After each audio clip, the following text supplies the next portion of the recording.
Good evening all of you.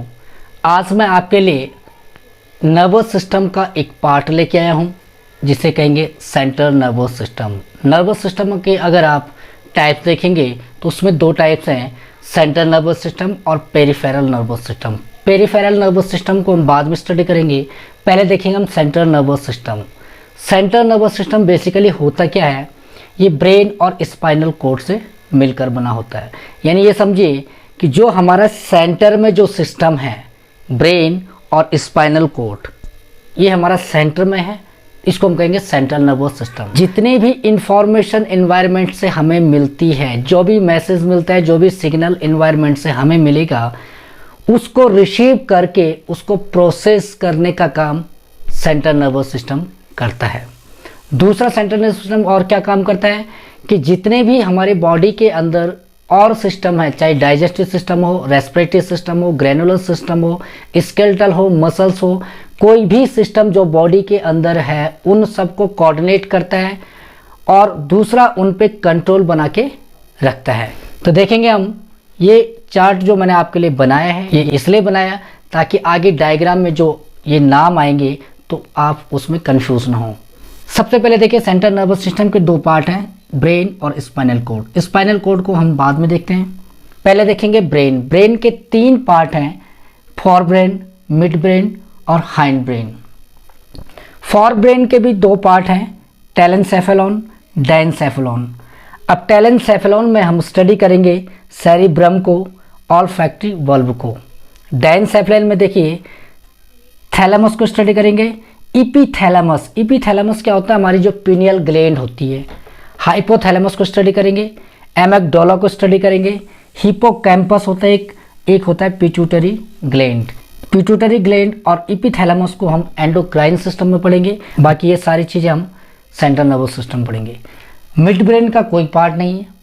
Hind brain के part है पोन्स, medulla oblongata और cerebellum. अब यहाँ पर देखिए सबसे पहले हम करेंगे ब्रेन की बात। ब्रेन हमारा 18 वर्ष की आयु में पूर्ण विकसित हो जाता है, तब उसकी लंबाई 16 सेंटीमीटर होगी, चौड़ाई 14 सेंटीमीटर होगी, मोटाई 13 सेंटीमीटर होगी और भार उसका 1400 ग्राम के लगभग होगा। अब यहाँ पर देखिए ब्रेन को प्रोटेक्शन देने के लिए कुछ चीज़ें होती है, ब्रेन को जो प्रोटेक्ट करती है, सुरक्षा देती है, वो कौन कौन सी होती है। स्कल हमारा सबसे पहले होता है। स्कल के अंदर जो ये वाला पार्ट आपको दिखाई दे रहा है, इसको हम कहेंगे क्रेनियम। ये पहला पार्ट क्रेनियम होता है स्कल का, दूसरा होता है फेस। तो हम क्रेनियम को देखेंगे क्योंकि क्रेनियम के अंदर ही ब्रेन होता है। क्रेनियम हमारा आपकी फ्रंटल बोन होगी, पैराटाइल बोन होगी, टेम्पोरल बोन होगी, ऑक्सीपिटल होगी, स्फिनोइड होगी, इथमोइड बोन, इन सारी बोन से मिलकर क्रेनियम बनता है। लगभग 8 बोन होती है हमारी। दूसरा वर्टिब्रा कॉलम जो स्पाइनल कोड है, क्योंकि सेंट्रल नर्वस सिस्टम की हम बात करें तो स्पाइनल कोड भी सेंट्रल नर्वस सिस्टम का पार्ट है। तो स्पाइनल कोड को प्रोटेक्ट करने के लिए होती है आपकी वर्टिब्रा कॉलम। इसके बाद कुछ मेनिंजेस होती है जिसमें 3 टाइप की मेनिंजेस है, ड्यूरामेटर, एरेक्नोइड और पायोमेटर। उसके बाद इसके अंदर एक फ्लूइड होगा जिसे CSF यानी सेरिब्रो स्पाइनल फ्लूइड कहते हैं। ये फ्लूइड भी उसको प्रोटेक्ट करने का काम करता है। अब यहाँ पर मैं आपको जनरली समझाने के लिए ब्रेन को कैसे प्रोटेक्ट किया जाता है वो बताऊँगा। यहाँ पर सपोज हमारा ये स्पाइनल कोड है, इसके ऊपर मेडुला ऑब्लांगेटा होगा, इसके ऊपर पोन्स होगा गोल जैसे स्ट्रक्चर, और इसके ऊपर हाइंड ब्रेन भी होगा, मिड ब्रेन भी होगा और उसके ऊपर सेरिब्रम होगा। तो डायरेक्ट मैं सेरिब्रम को दिखा रहा हूँ।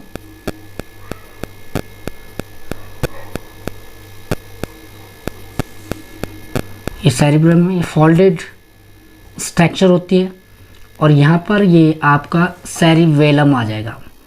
अब यहाँ पर किस तरह इसको प्रोटेक्ट किया जाता है, इसको प्रोटेक्ट मैंने सबसे पहले बताया था कि इसके बाहर हमारा स्कल होगा। स्कल देखिए आप, इसको स्कल कहेंगे, यानी आपका क्रेनियम वाला पार्ट क्रेनियम से बिल्कुल चिपकी होगी, उसको हम कहेंगे ड्यूरामेटर। ब्रेन टिश्यू से चिपकी होगी, इसको हम कहेंगे पायोमेटर। इस तरह की लेयर हुई। ड्यूरामेटर और पाया मैटर के बीच में एक मकड़ी की जैसे स्ट्रक्चर पाई जाती है इस तरह। ये भी लेयर है, मेनिंजेस है, इसको हम कहेंगे एरेक्नोइड।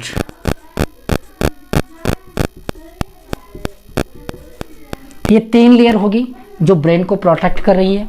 इसके बाद यहाँ पर देखिए कि जो आपका ड्यूरा मैटर है और जो आपका ये एरेक्नोइड है, इसके बीच में एक स्पेस होता है, इसके बीच में एक स्पेस होता है, एक आपको स्पेस दिख रहा है ड्यूरा मैटर और एरेक्नोइड के बीच में, इसको बोलते हैं सब ड्यूरल स्पेस।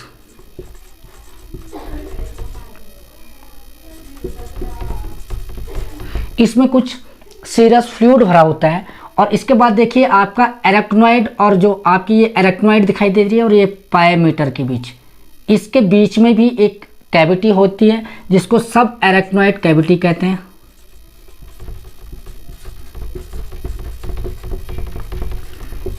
कैविटी के अंदर फ्लूइड भरा होता है जिसे सेरिब्रो स्पाइनल फ्लूइड कहते हैं। सबसे पहले देखेंगे ये फ्लूइड आता कहाँ से है। ये फ्लूइड आता है कि ब्रेन के अंदर जो भी ब्लड वेसल्स आती है उन ब्लड वेसल्स के द्वारा, और स्पाइनल कॉर्ड में भी जो ब्लड वेसल्स आती है उन वेसल्स से ये फ्लूइड आता है और इन लेयर के अंदर इकट्ठा हो जाता है। अब ये फ्लूइड करता क्या है, ये क्या करता है कि ब्रेन के अंदर या स्पाइनल कॉर्ड के अंदर जो भी मैकेनिकल शॉक लगते हैं, जो भी झटका लगता है, जो भी प्रेशर लगता है, जो भी दबाव लगता है, उस दबाव से बचाते हैं। अब ये फ्लूइड देखिए ये पानी की तरह है। अगर ये फ्लूइड हवा होती तो क्या होता है कि लेयर आपस में, अगर कोई प्रेशर पड़ता तो लेयर आपस में चिपक जाती है। तो ये पानी की तरह तो ये चिपकती नहीं है और ब्रेन हमारा इससे सुरक्षित रहता है। अब आगे हम ब्रेन के जो पार्ट्स हैं, for brain, mid brain, hind brain, इनके कौन कौन से पार्ट हैं उसको हम समझेंगे।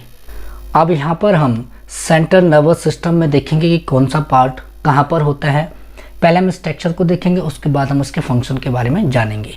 अब सबसे पहले देखिए जो फॉर ब्रेन है, सबसे इम्पोर्टेंट पार्ट है हमारा फॉर ब्रेन। और फॉर ब्रेन का जो ऊपर वाला पार्ट कहलाता है, ये कहलाता है सेरिब्रम।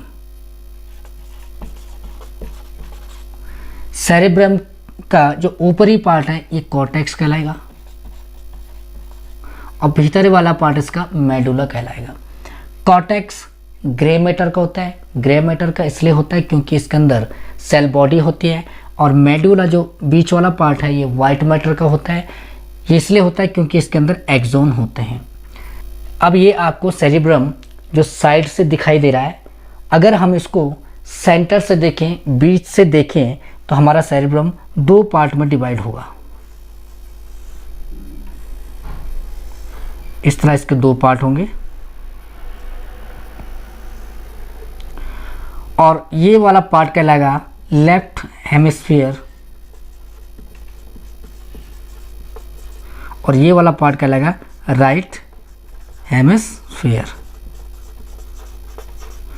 इसको जोड़ने के लिए बीच में एक्सोन के फाइबर होते हैं, इस तरह के बहुत सारे एक्सोन के फाइबर होंगे।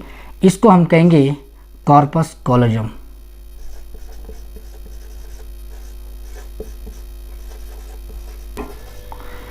ये क्या करता है, ये दोनों को जोड़ता है ताकि इस वाले हेमिस्फीयर की इंफॉर्मेशन इस वाले पार्ट में चले जाए और यहाँ की इंफॉर्मेशन इस साइड चले जाए। दूसरी चीज़ में क्या होती है कि जो हमारा ये लेफ़्ट वाला हेमिस्फीयर है ये हमारे राइट साइड को कंट्रोल करेगा और जो हमारा राइट साइड वाला हेमिस्फीयर है वो हमारे लेफ्ट साइड वाले पार्ट को कंट्रोल करेगा। यहाँ पर एक और स्ट्रक्चर है, इसको कहेंगे ऑल्फैक्टरी बल्ब।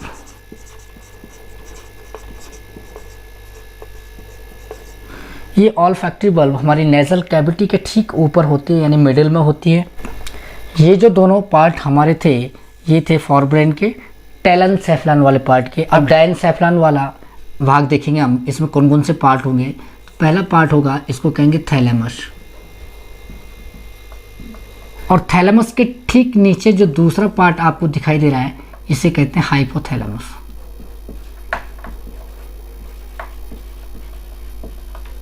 हाइपोथैलेमस से नीचे ये मटर के दाने की जैसे स्ट्रक्चर है, इसको हम कहेंगे पिट्यूटरी ग्लैंड।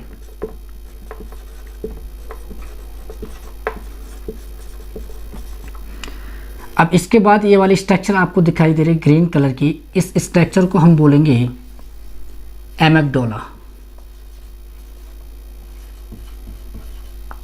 इसके नीचे ये आपको ब्लू कलर की जो स्ट्रक्चर दिखाई दे रही है इसको हम कहेंगे हिप्पोकैम्पस।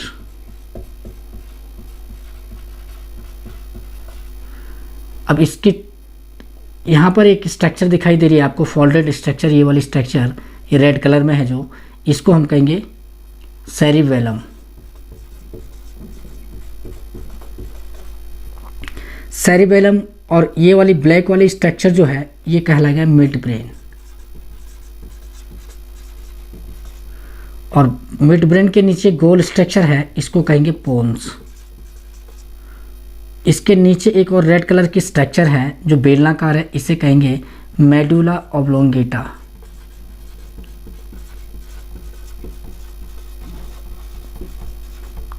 और यहाँ से हमारी इसके नीचे स्टार्ट हो जाती है स्पाइनल कॉर्ड।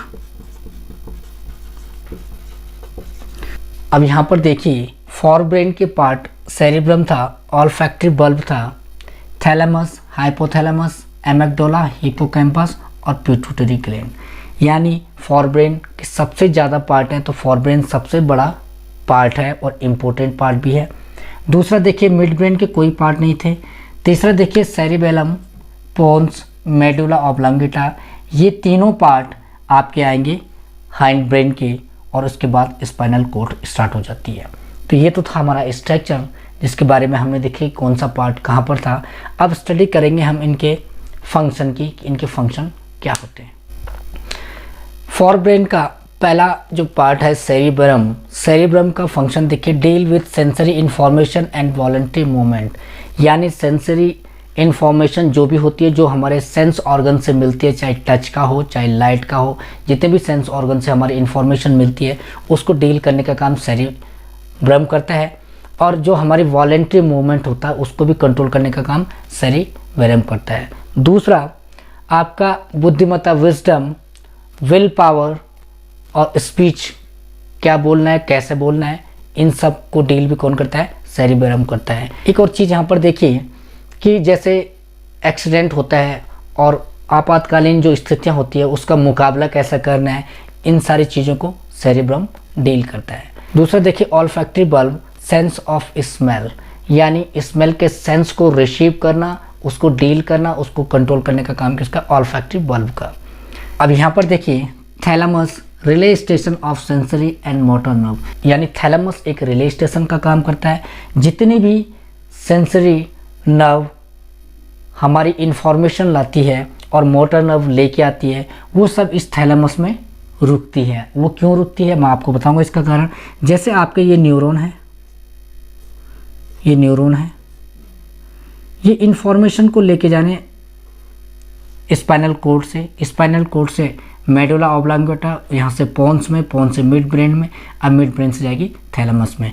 चाहे वो इन्फॉर्मेशन किसी भी चीज़ की हो जो हमें एनवायरनमेंट से मिलती है, वो इन्फॉर्मेशन यहाँ पर जाके रुक जाती है।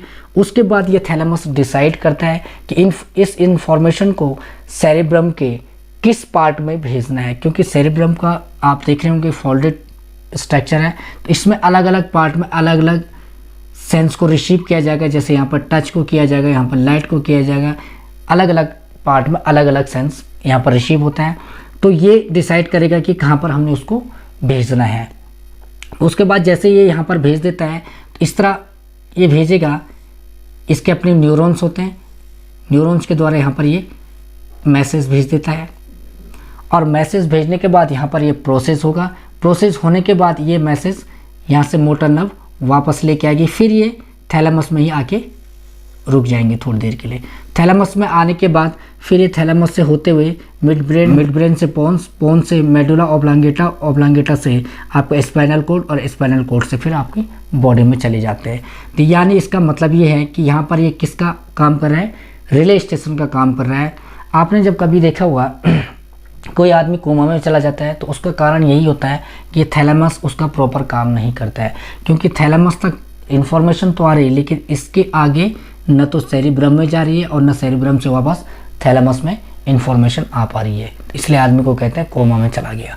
अब यहाँ पर आपकी एक और चीज़ क्लियर हो गई कि सेरेब्रम का कॉर्टेक्स वाला पार्ट ग्रे मैटर कहलाता है। ये ग्रे मैटर इसलिए कहलाता है क्योंकि इसके अंदर एक्सोन की सेल बॉडी होती है, और ये वाला वाइट मैटर इसलिए कहलाता है क्योंकि ये एक्सोन के पार्ट हैं, चाहे ये सेंसरी एक्सोन के हों चाहे ये मोटर एक्सोन के हों। ये आपके एक्सोन के पार्ट हैं, तो एक्सोन के पार्ट स्वान सेल के होते हैं। स्वान सेल मैंने आपको बताया था कि माइलिन शीट से बने होते हैं जो फैटी मटेरियल प्रोड्यूस करते हैं, और फैट कैसा होता है, वाइट कलर का, इसलिए ये बीच वाला पार्ट वाइट कलर का दिखाई देता है। तो ये चीज़ आपकी यहाँ पर क्लियर हो गई।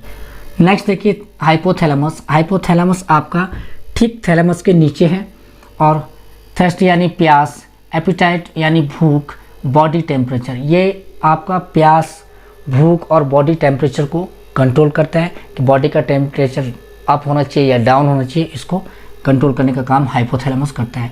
नेक्स्ट देखिए एमिगडाला। एमिगडाला ये वाला पार्ट है। एमिगडाला जैसे प्लेजर, पनिशमेंट, सेक्सुअल अराउजल को कंट्रोल करता है। प्लेजर जब आपको खुशी मिलती है, पनिशमेंट जब आपको दुख मिलता है, और सेक्सुअल अराउजल, इन सब को कंट्रोल करने का काम एमिगडाला करता है। नेक्स्ट देखिए हिप्पोकैम्पस। हिप्पोकैम्पस ये वाला पार्ट है। ये लर्निंग मेमोरी यानी आपकी याददाश्त, आपकी मेमोरी को कंट्रोल करने का काम हिप्पोकैम्पस करता है। नेक्स्ट देखिए पिट्यूटरी ग्लैंड। पिट्यूटरी ग्लैंड ये वाली ग्लैंड, ये क्या करती है, केमिकल कोऑर्डिनेशन करती है। इसको हम पढ़ेंगे आपके एंडोक्राइन सिस्टम में। नेक्स्ट देखिए मिड ब्रेन। मिड ब्रेन वाला ये पार्ट है, इसके कोई भी पार्ट नहीं है। ये आई रिफ्लेक्शन को और आई के मूवमेंट को, जैसे आँखों को आप दाएं बाएं घुमाते हैं इस तरह गोल गोल, तो ये उनको कंट्रोल करने का काम करता है। इसे रिले स्टेशन भी कहते हैं। रिले स्टेशन क्यों कहते हैं, क्योंकि ये हाइंड ब्रेन की जो भी इंफॉर्मेशन है उसे फॉर ब्रेन को देता है, और फॉर ब्रेन की जो भी इंफॉर्मेशन है उसे हाइंड ब्रेन को देता है। नेक्स्ट देखिए सेरिबेलम। ये कंट्रोल करने का काम करता है, बैलेंस करने का काम करता है, मसल्स का मूवमेंट को कंट्रोल करता है, यानी जो आपकी बॉडी के अंदर जो भी बैलेंस होता है उसको कंट्रोल करते हैं। बोन्स क्या करता है, जैसे स्लीप यानी आपने कब सोना है कब जागना है, इस पर कंट्रोल रखता है। ब्रीथिंग पर आपके कंट्रोल रखता है, अप है या डाउन है उसको कंट्रोल करने का काम करता है। नेक्स्ट देखिए इसके नीचे बेलनाकार स्ट्रक्चर, इसको बोलेंगे मेडुला ऑब्लांगेटा। मेडुला ऑब्लांगेटा का काम क्या है, connection between spinal cord and brain, यानी ये देखिए यहाँ पर कि जो आपकी स्पाइनल कॉर्ड है और जो आपका ब्रेन है उन दोनों को जोड़ने का काम मेडुला ऑब्लांगेटा कर रहा है, जो बीच में गोल बेलनाकार एक स्ट्रक्चर है।